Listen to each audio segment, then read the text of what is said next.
아무래도 가장 뜨거운 감자는 D 구간입니다. 그래도 김포는 또 확실하게 되지 않겠느냐라는 기대감이 가장 높은데 교수님 보시기에 어떠세요? 네, 김포의 통금 문제가 사실은 뭐 지옥철이라고 할 만큼 심각하죠. 서울, 김포 통합 메가시티 논의도 결국 거기서 출발된 거 네네. 아니겠습니까? 그 정도로 이제 심각한 것인데 장기에서 출발해서 삼성, 잠실, 원주까지 이어지는 라인으로 아마 상당히 빠른 속도로 진행될 가능성이 높다고 생각이 됩니다.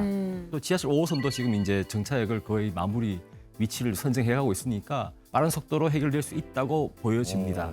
그런데 참 어려운 점은 뭐냐 하면 전부 이제 강남으로 연결해 달라는 거예요. 강남으로 연결한다는 뉴스가 나오면 일단 부동산 가격 시장이 움직이죠. 수도권 전역에서 전부 강남으로 연결하면 어떤 일이 생길까요? 아마 강남은 더 뜨거워질 것 같습니다. 이 광역교통 시설이라는 것은 공급하면 공급할수록 새로운 수요를 불러일으킵니다. 네. 따라서 이제 한 9천 정도의 판교와 같은 좀 고용 중심지를 만들어가는 정책을 함께 펴야 합니다. 그래서 일부는 서울로 강남으로 출퇴근할 수 있도록 만들어주고 일부는 서울로 출퇴근하지 않고 네. 그 지역에 살 수 있도록 만들어주는 도시 체계가 되어야 결국 이 문제 해결할 수 있을 거다 하는 생각을 해봅니다. 네. 제가 투자적인 측면에서 한 말씀만 좀 네. 드려볼까요? 이제 GTX를 보실 때 어느 곳이 골드라인이냐 그걸 판단하는 기준은요. 네. 업무직으로 간통해야 돼요. 업무직으로 지나가야 되는. 예. 흔히 9호선이 골드라인이라고 그러죠. 예. 아, 여의도하고 강남을 지나가잖아요. 예. 통근자들이 많아진다는 것은 업무지구에 직장이 있다는 거잖아요. 네. 광화문이라든지 여의도라든지 강남 이곳을 좀 간통하는 지나가야 지역들을 조금 눈여겨보시는 것도 괜찮을 거예요.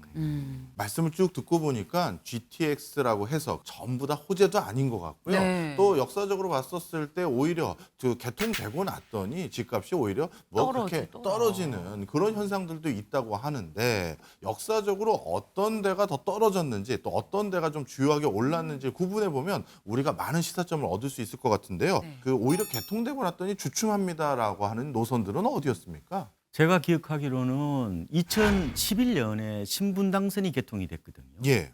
그때는 오히려 집값이 빠졌어요.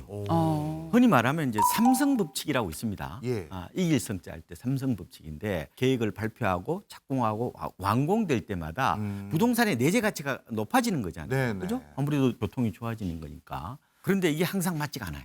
이런 식으로 올라가는 게 아니라 요렇게 해서 이렇게 되는 경우가 있어요. 그래서 무조건 개통이 되면은 집값이 올라갈 거다.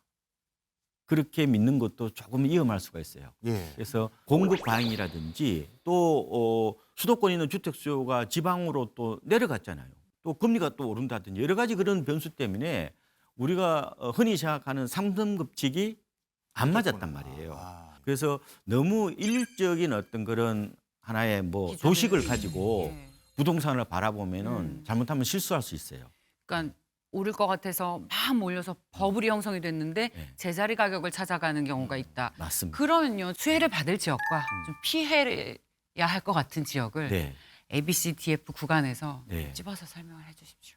중심부로부터 멀수록 그게 효과가 크다고 말씀을 드리는 거예요. 그래서 한번 지도를 잘 펼쳐놓고 예. 보시면 될 것 같고 다만 우리가요 예. 이렇게 무조건 장밋빛 환상만 가지고 이걸 설명하면 안 돼요. 네.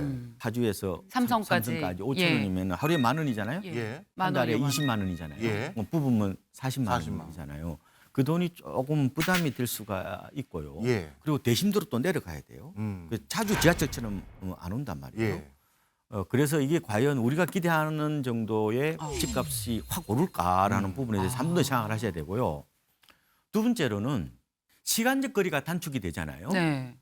그러면 심리적 거리도 단축이 되느냐? 예. 아니구나. 아닐 수 있단 말이에요. 어. 자, 우리가 KTX 천안 아산역에서 서울역까지 얼마 걸려요? 40분이면 오죠. 맞아요. 예. 예. 그 개통되고 나서 어떻게 됐어요? 혁신 도시가 그러네요. 활성화되지 않았죠. 안 왔죠. 그러니까 공간적 거리, 절대적 거리에 더 민감할 수 있다는 거예요. 그래서 분명한 것은 전세값은 올라가는데 예. 매매 가격도 일부 올라갈 수 있지만 전세 가격처럼 그렇게 많이 오르진 않을 수 많이 있다. 안 오를 수 있다. 이 부분은 조금은 체크를 하셔야 된다. 그러니까 투자자 입장에서 이런 교통 호재 있다고 무조건 투자를 했다가는 손실을 볼 가능성이 있으니까 유의를 그래서 해라. 교수님 말씀처럼 예. 집값이 오르려면은 거기에 업무지구가 들었어야 돼요. 그러니까 지금은 결국은 베드타운화 시키는 거잖아요. 예. 그러면 집값이 오르는 데 한계가 있는 거죠. 아예 초기 때 들어가면 모를까 이게 다 올라가지고 이제 더 좋아질 거라고 생각하는 것은 이 잘못된 우상향 기우제가 될 수 있다고 아, 생각합니다. 우상향 기우제. 아. 예, 교통 호재에만 너무 어떻게 보면 초점을 맞출 때는 아닌 것 같다. 좀 더 균형적으로 종합적으로 좀 판단하는 지혜가 있어야 되겠다 이렇게 보고 있습니다. 네.